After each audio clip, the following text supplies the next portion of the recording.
又到咗關二哥解碼嘅時間啦！哇！今日發生咗一件咩事咧？就係呢個李顯龍夫人啊，何晶啊。何晶係咩人啊？佢原來咧係呢個淡馬錫投資嘅呢個執行董事兼 CEO 啊，做咗20幾年嘅，一直做到2021年先退休嘅啊。咁佢即係佢不但係呢個新加坡第一夫人啊，仲係呢個淡馬錫投資嘅 CEO。淡馬錫投資你知道㗎啦，啊嘅幾犀利㗎啦，啊咁所以咧佢嘅影響力係相當大嘅。啊，今日佢失驚無神咧，唔係今日啊，即係今次啊，喺佢嘅Facebook 嗰度咧，啊個網頁嗰度咧就鋪咗一篇文章喎，啊呢篇文章咧就哇真係犀利咯！文章直指中共總書記習近平執政12年嚟，一直表現得好似個黑幫老大咁，啊，好似教父嗰出戲嗰個叫做柯里昂咁，係嘛？啊，佢黑幫老大，係嘛？佢咧，佢話一直咧，佢對將鄰國啊，即係對鄰國咧，直成咧都哈哈霸霸意思，即係話啊，咁啊，佢尤其係佢中國經常俾人哋質疑嘅一帶一路投資啊、債務陷阱啊，同埋試圖低價傾銷他國以轉移產能啊，同埋使呢個廉價商品淹沒呢啲國家啊，導致其他國家國內產業瀕臨崩潰啊，咁樣啊，話做咗咁多嘢，咁啊特別提到呢個南海啊，又佢話佢九段線，咁啊認為成個南海咧就大部分都係佢中國嘅，啊話係好似清算中國咁喎，啊咁啊佢話咧奇怪就係好滑稽係咩咧？佢話佢以前就咁樣嚟對待啲鄰國，啊而家咧有咗問題啦，啊又要展開煤力攻勢，啊就將希望咧關稅戰受害嘅東南亞國家，將佢當成朋友同伙伴，啊就話而家咧有事咧就嚟揾我哋啦，啊當我哋係朋友啦、伙伴啦，要我哋團結起嚟一齊對抗關稅戰啦，滑唔滑稽啊？佢直情咁講，啊咁啊直情咁嚟點習近平喎，而且點佢嗰12年喎，唔係點佢中國一直咩嘢喎？咁呢個問題咧就發生喺咩咧？發生喺習近平啱啱結束東南亞三國之行，啊咁啊即係進行好多友善嘅訪問，啊之後啱啱後腳離開，佢咧就開始就咁嚟，雖然唔係佢自己文章啫，但係咧佢就整一篇咁嘅嘢出嚟，啊咁我今日咧就打個電話過去星馬嗰邊啲朋友，啊咁我話喂點解咁咧？佢話你何晶嘅人咧就唔奇怪嘅，佢鋪啲咁嘅佢個人咧有時神化嘅，以前都試過啦，鋪啲好咩嘅嘢，啊！但係問題咧，佢話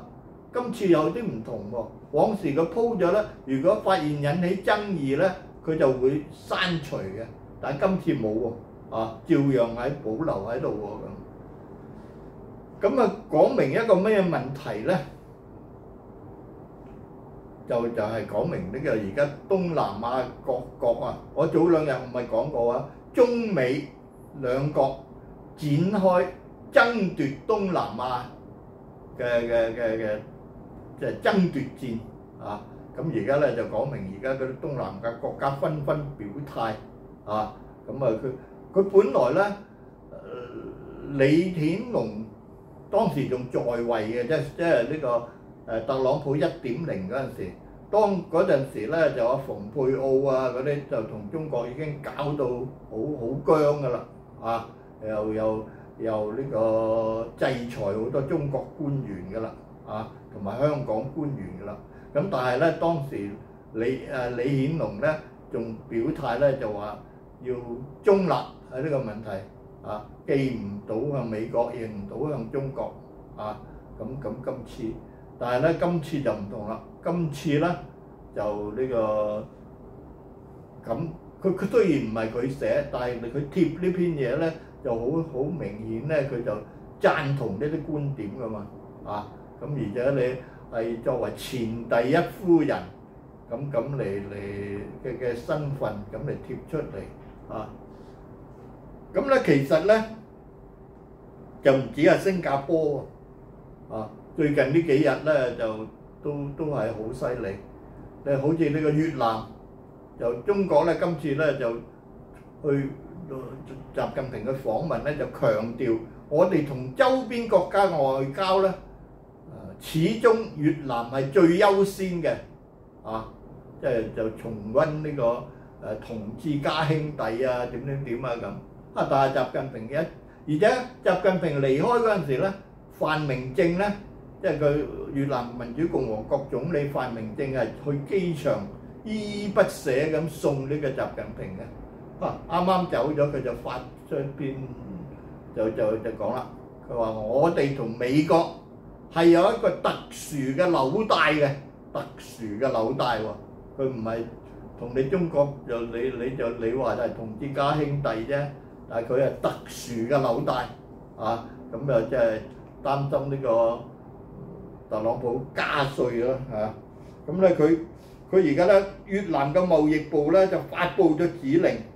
要嚴厲打擊通過越南非法轉運貨物到美國同其他貿易夥伴嘅行為，加強進口商品監管同檢查，以確定其原產地。確定原產地，咁啊即係明㗎啦嚇，就係即係針對邊個？特別係用於生產同出口嘅進口原材料，佢話實施更加嚴格嘅程序嚟檢查工廠同監督越南製造標籤嘅發放，即係佢即係前一輪都講過啦，好多中國嘅商品咧就經過越南又換咗個商標啊嘛，啊咁啊，佢雖然咧就冇具體指明啊佢嘅貿易部，但係咧就越南進口額嘅40%都係來自中國嘅，咁啊可見咧呢個問題就大啦嚇，即係嚴禁中國，即係杜絕中國嘅貨品通過越南向美國咁嚟走稅啊！咁佢當然係咁啦，佢唔係咁咧，佢一陣你特朗普追究起嚟啊，就你就禍及越南嘅真正越南製造嘅產品噶嘛啊！咁所以咧佢就即係人哋話佢真係下狠手，即係話呢個即係咩啦嚇？咁另外咧，哇！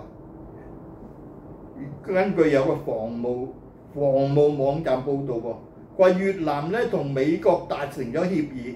計劃購入 F-16戰鬥機。佢話如果係成功咧，將有望成為美越歷來最大規模嘅防務合作。佢話呢個河內方面咧，已採購至少24架洛克希德馬丁公司製造嘅 F-16單引擎戰機，哇係嗰邊就呢個加強呢個，不但係經貿方面，而且連防務合作都嚟埋啦嚇。咁佢呢個買咁多飛機，目的係乜嘢？假想敵係乜嘢？咁大家動下腦筋都可以諗到㗎啦嚇。咁所以咧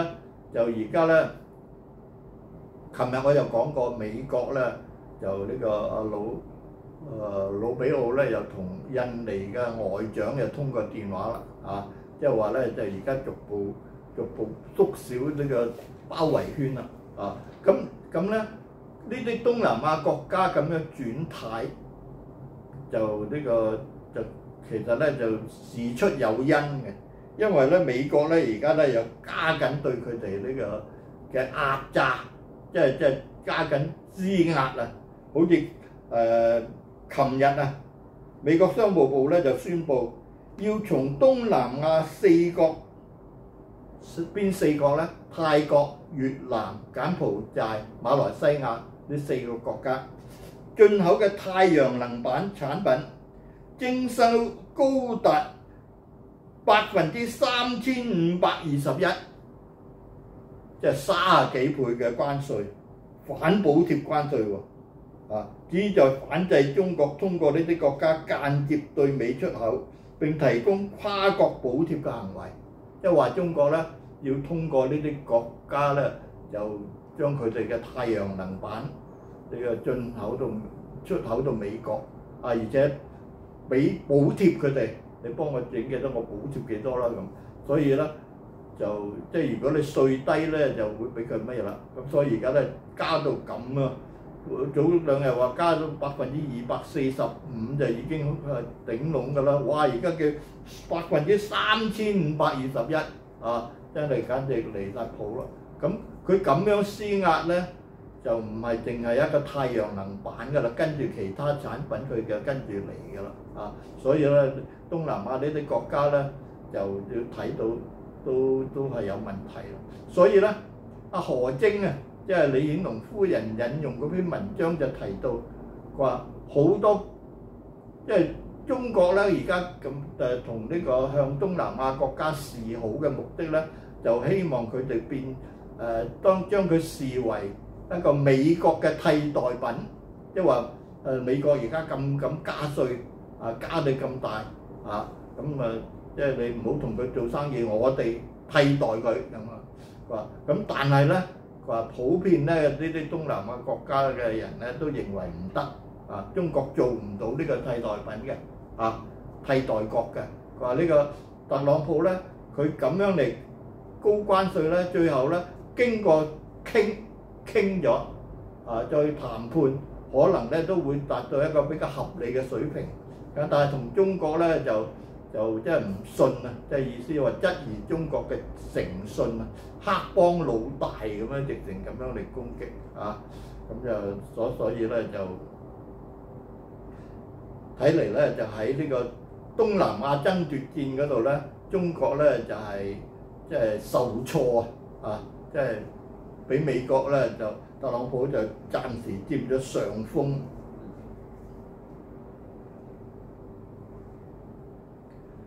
咁咧就早兩日我就講過咧，就杭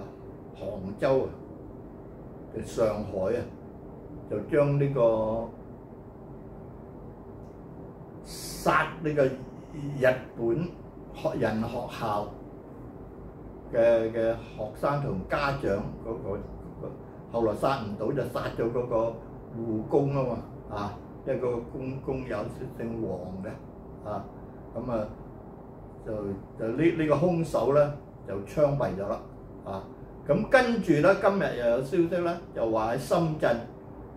殺咗一個日本人學校10歲男學生嘅呢個兇手咧，亦處決咗而且咧佢話已經中國政府第一時間通知咗日本駐華大使館即係話已經將佢槍斃咗啦咁睇嚟咧中國咧就希望咧就將呢啲事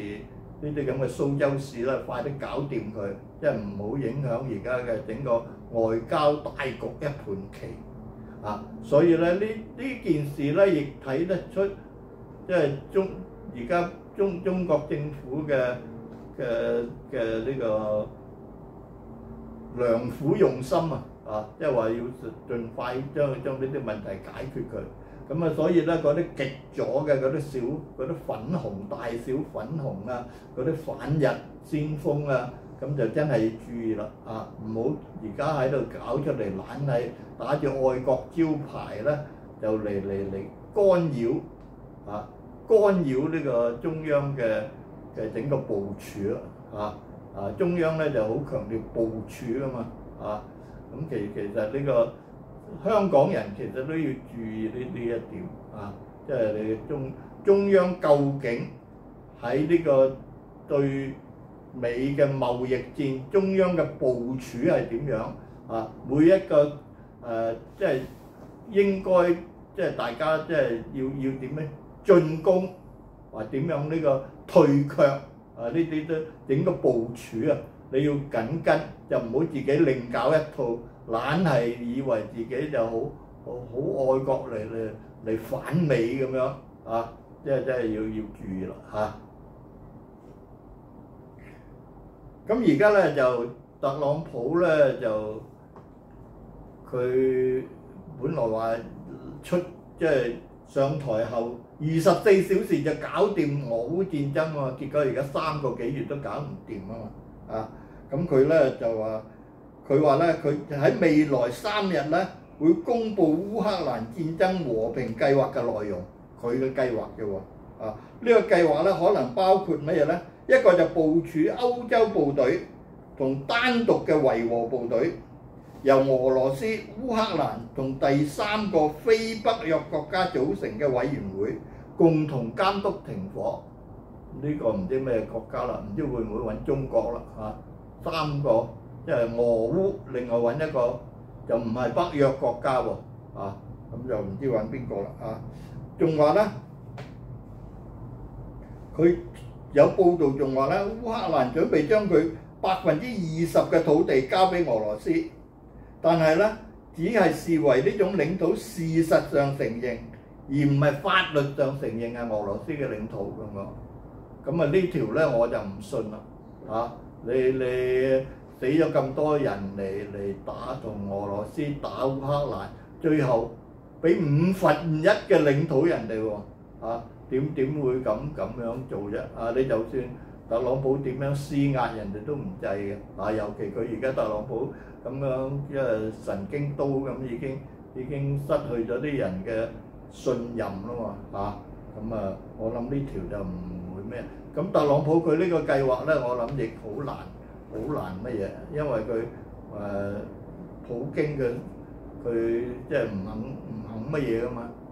即係佢唔肯認輸噶嘛咁你叫烏克蘭承認，即係烏克蘭被侵略嘅最後接受一個即係連呢個日本嘅首相石破茂都係咁講啦，話最後嘅停戰咧就唔可以以呢個烏克蘭